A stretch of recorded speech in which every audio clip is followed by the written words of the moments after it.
Қайырлы күн, құрметті көрермендер, оқушылар. Бүгін біздер дифференциалдық теңдеудің есептерін шығаратын боламыз. 27-ші параграф. Олай болса, бірінші есептен бастайық. Бұл жерде дифференциалдық теңдеу берілген. Енді бізге дифференциалдық теңдеудің ретін тап дейді. Бұл жерде y-іміз 3 рет штрихталып тұр. Демек, бұл реті, дифференциалдық теңдеудің реті 3 деп жаза саламыз. Яғни, неше рет штрихталады, сонша ретті.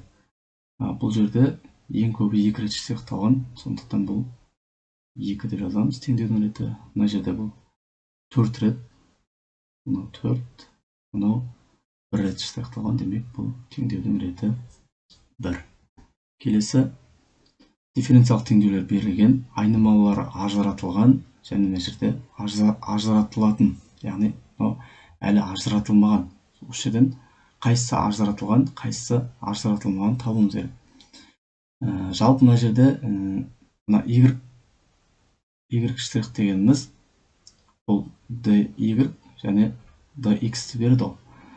Енді мына жерде бірінші теңдеуді қарайық. Y көбейтілген y штрихтің орнына dy және dx деп жазайын. Және x минус 1. Бұдан шығады dx-ті теңдіктің оң жағына қалдырайын.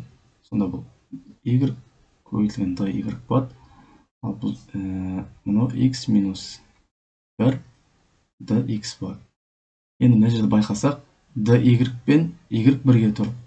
dx пен мына жерде x бірге тұр. Яғни теңдіктің екі жағы да бірге тұр да.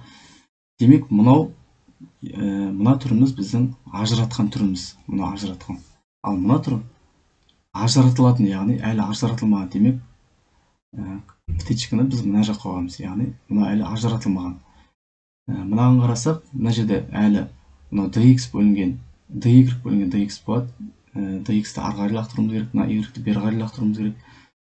Сөйтіп жүргенде бұл әлі ажыратылған болып тұрады. Ал мынау y пен dy бір жақта, x-тар мен dx бір жақта, демек бұл ажыратылған. Яғни мына жаққа плюс птичка қоямыз. Ал мынаған қарасақ, dy-іміз x жақта тұр. Яғни dx өзімен тұр. x квадрат негізі мына жаққа шығу керек қой. Демек, бұл әлі ажыратылатын. Мына жерде де сол, y пен dy бірге тұр, бірақ y квадрат мына жақта тұр. Демек, бұл ажырату керек. Мына жерде ажыратылған, өйткені x-тар мен dx бірге тұр, y пен dy бірге тұр. Ал мына жерде бұл ажыратылған, өйткені x пен dx бірге тұр. Енді келесі 27-те 3-ші есеп, y штрих дегеніміз бұл dy бөлінген dx-ті береді емес пе? Сол кезде мына жерде мен бірінші есеп, жалпы барлығында y штрих деп басталады екен. Мен бірден dy бөлінген dx деп жаза салайын. Бірінші есепте бұл тең болады y-қа дейді. Енді x-ті теңдіктің оң жағына шығарам, y-ті бері қарай келейін, бұл сонда бөлу болып келеді. Мына жағы dx болады. Екі жағын интегралдасақ, мынау dy бөлінген y-тің алғашқы функциясы ln y болады. dx-тікі x болады, қосылған s болады. Енді мына ln-нен құтылу үшін теңдіктің оң жағында ln-ға келтіру алуым керек. Сонда бұл x мына жерге мен ln e деп жаза салайын. Өйткені ln e 1 деп береді. Сондықтан бұл бәрі жойылып кетеді. Қосылған s-ны мен ln s деп берейін. S дегеніміз кез келген сан. Ал жалпы мына жерде ln s-дан кез келген сан шығады. Енді ln y тең болады. Мына x-іміз e-ге дәреже болып барады. Сонда бұл ln e-нің x дәрежесі болады. Қосылған ln s. Енді осы жерде ln-нан құтылатын кез келді. Бұл жерде y болады. Ал мынау екі логарифмдердің қасиеті бойынша қосу болса, бұл екеуі көбейту болады. E-нің x дәрежесі көбейтілген s. Жалпы шешімін таптық. Енді екінші. Мына жерде де dy бөлінген dx деп жаза салайын. Тең болады 2x көбейтілген y. y-ті мен бері қарай әкелейін, dx-ті ары қарай апарайын. 2x көбейтілген dx. Екі жағын интегралдасақ, мынау тағы да ln y болады. Ал мынау алғаш функциясы x квадрат көбейтілген x квадрат қосылған с болады. Енді мына жақты да ln-ға келтіруіміз керек. Сонда бұл x квадрат ln e қосылған ln с болады. Мына жерде бірден құтыла салайын. X квадрат e-ге дәреже болып барады. Сонда бұл e-нің x квадрат дәрежесі көбейтілген мынау с деп жаза салайын. Үшінші есеп dy бөлінген dx тең болады 2x минус 3. Енді мына жерде y жоқ екен, мына жақта dx-ті былай қарай шығара саламын бірден. Мен мына ерте интегралдап жүрдім да. Кетіре салайын бүйтіп. Сонда мынау dy болады, мына жақта 2x минус 3 dx болады. Енді екі жағын енді интегралда болады. Сонда бұл dy-дің алғаш функциясы y болады. 2x-дің алғаш функциясы x квадрат болады. Мынау 3x болады ма? 3x болады. Енді мына жерге қосылған с болады. Болды. Өткенде ln жоқ мына жерде. Сондықтан осы түрде бола салады. Келесі төртінші. Мынау dy, мынау dx болады. Тең болады. Мына жерде 3x квадрат плюс 2x минус пи. Мына жерде y болады. 3x квадрат плюс 2x минус пи. Және жақсының сыртында dx. Мынау алғаш функциясы интегралдасақ, мынау y болады. Мынау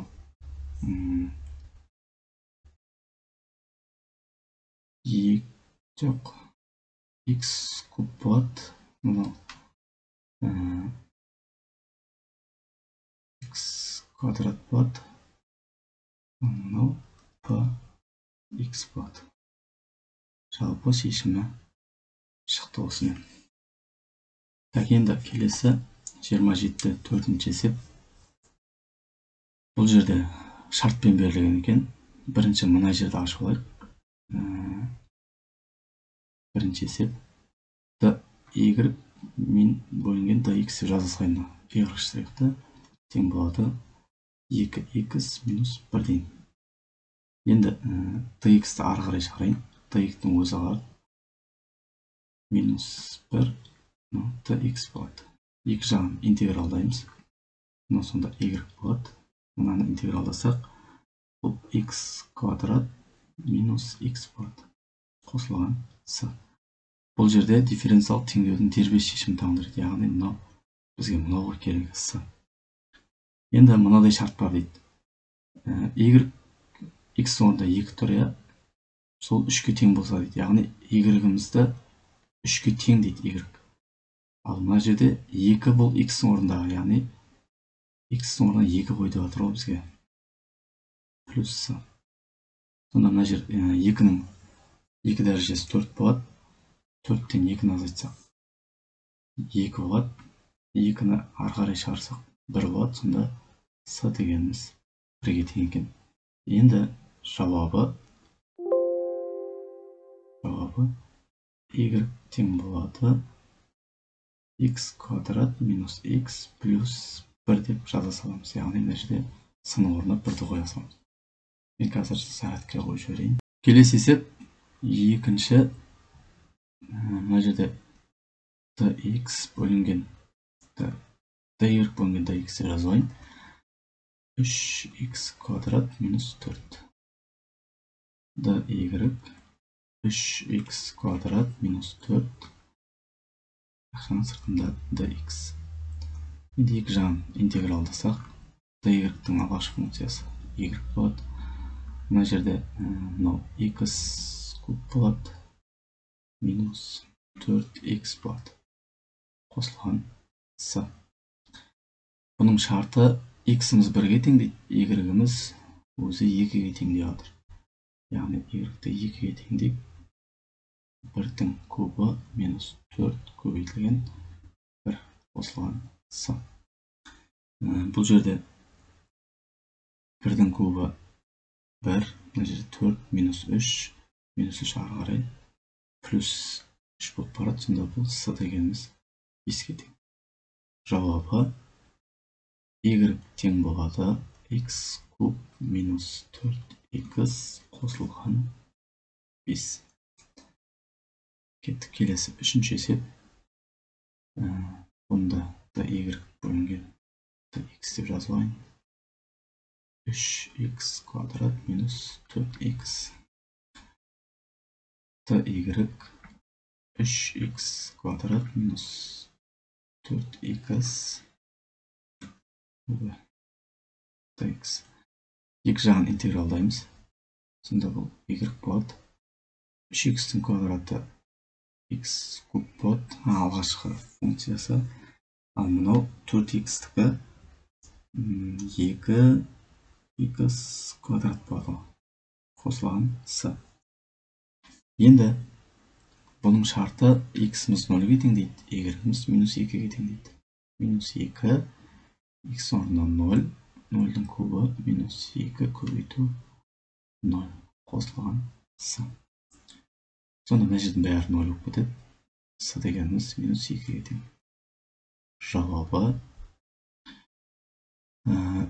y тең болады x куб минус 2x квадрат минус 2 болады. Келесі төртінші есеп. Төртті жазайын. dy бөлінген dx тең болады 2x минус 3x квадрат. Сонда dx тең болады 2x минус 3x квадрат. Мына жағына dx болады. Бұның интегралдасақ, мынау y болады. 2x-тің алғашқы функциясы x квадрат болады. Мынау x куб болады. Қосылған с. Бұл жерде шарты бар. y дегеніміз 4-ге тең. Мынау дегеніміз минус 1-дің квадраты минус 1-дің кубы плюс с. Мына жерде минус 1-дің квадраты 1-ге тең. Минус 1-дің кубы минус 1-ге тең. Мына жер 1 болады. Жақсы, мына жер 4, 1, мына жер минус 1 плюс 1 болады. Қосылған с. 2 мына жаққа шығады. С тең болады 2-ге. Сонда жауабы y тең болады x квадрат минус x куб плюс 2. Осымен жауап шықты. Төртінші. Келесі есеп. 27-5. Біріншісі. Бұл жерде шарт берілген екен, дербес шешім тауып дейді. Яғни манағыдай с табу керек қой. Енді штрих, y штрих дегеніміз dy бөлінген dx, x бөлінген. Мынаны бері қарай келейік, ананы ары қарай апарайық. Сонда міне екеуі көбейтіледі ғой. Сонда y көбейту dy болады, x көбейту dx болады. Екі жағын интегралдаймыз.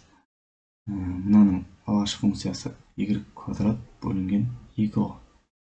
Мынаныкі x квадрат бөлінген 2. Және қосылған с. Енді астында 2-ден құтылып жіберейік. Мына астында көрінбейтін 1 бар, ортақ бөлініп қалсақ. Сонда бұл y квадрат болады. x квадрат болады, және бұл 2s болады. Енді шарт бар ғой бізде. X-қа 1 бер дейді, маған минус 2 бер дейді.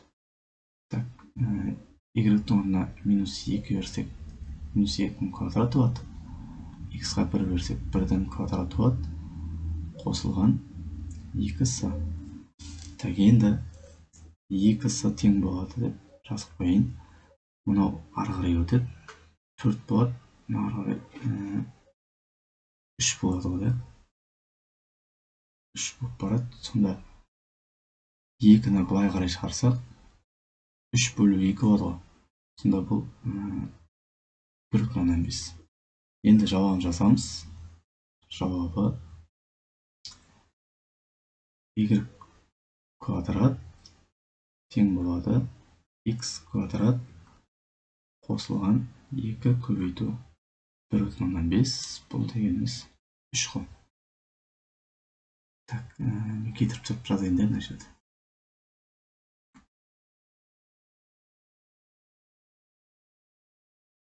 Мына жерде мен 3 деп жаза салайын. Так, келесі. Екінші y штрихты мен бірден жазайын.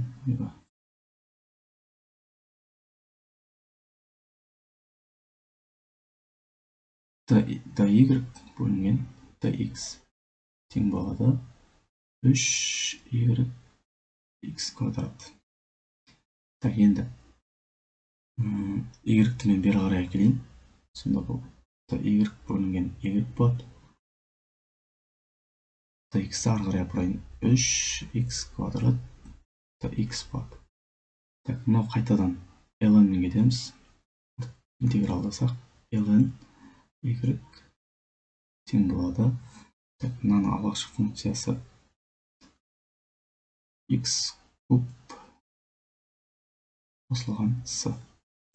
Так, мына жерде мен кетіріп жіберейінші.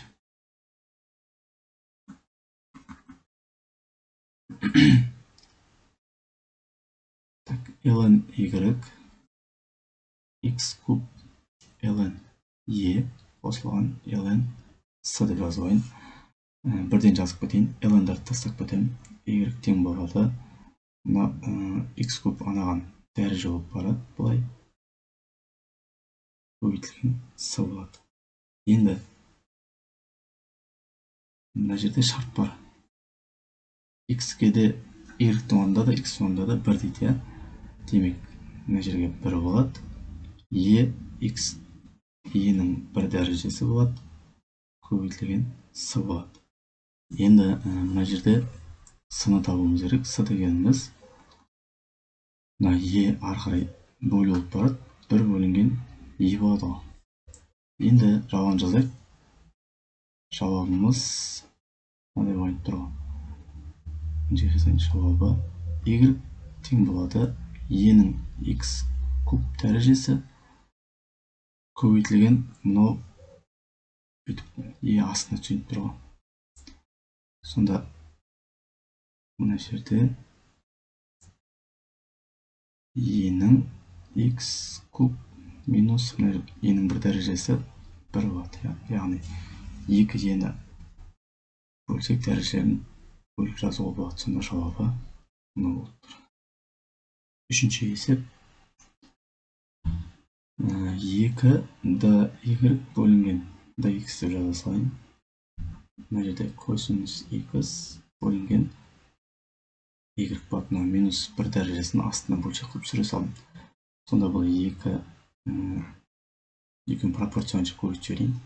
2 dy тең болады косинус dx деп жазайын. Косинус x dx интегралдайық. Сонда мынау y квадрат бөлінген 2 болады. Және алдында бөлінген 2 бар. Тең болады мынау синус x болады. Қосылған s. Мына жер қысқарады. Сонда бұл y квадрат тең болады синус x қосылған s қалды. Енді шарт бойынша y-ның орнына 2 қоямыз. 2-ның квадраты синус 0 болады. Бұл дегеніміз 0-ді береді. Қосылса, қосылса қойып 0 қосылса ғой, яғни с-ның өзі қалады деген сөзім. Яғни с дегеніміз 4-ке тең. Енді жалпы шешімін жазсақ, y квадрат синус x қосылған 4 болады. Жауап осы. Мынаны өшіре салайын мен. Сіздер жазып алыңыздар. Келесі 4-ші есеп. Бұл жерде dy бөлінген dx тең болады 1 бөлінген 1 плюс x квадрат болады. Енді dy тауып алайын. dx-ті ары қарай пропорционалға көбейтейін. dx 1 плюс x квадрат болады. Енді екі жағын интегралдасақ, dy-іміз y болады. Ал мынау 1 бөлінген 1 плюс x квадратымыз арк тангенс x-ті береді, қосылған с. Енді мына шарт бойынша x-ің орнына 1 қоямыз, y-дің орнына пи қоямыз. Яғни пи тең болады арк тангенс 1. Бұл дегеніміз 1-де 45 градус. 45 градус дегеніміз пи бөлінген 4 болады. Плюс с. Сонда с тең болады. Мұны ары қарай минус болып барады. Пи минус пи бөлінген 4 болады. Бұл дегеніміз 3пи бөлінген 4. Сонда жауабы y тең болады арк тангенс x қосылған 3пи бөлінген 4. Сонымен есебіміз аяқталды. Есептер ұнаса, пайдалы болса, лайк басып, комментарий жазып кетіңіздер. Каналға тіркелуді ұмытпаңыздар. Сау болыңыздар.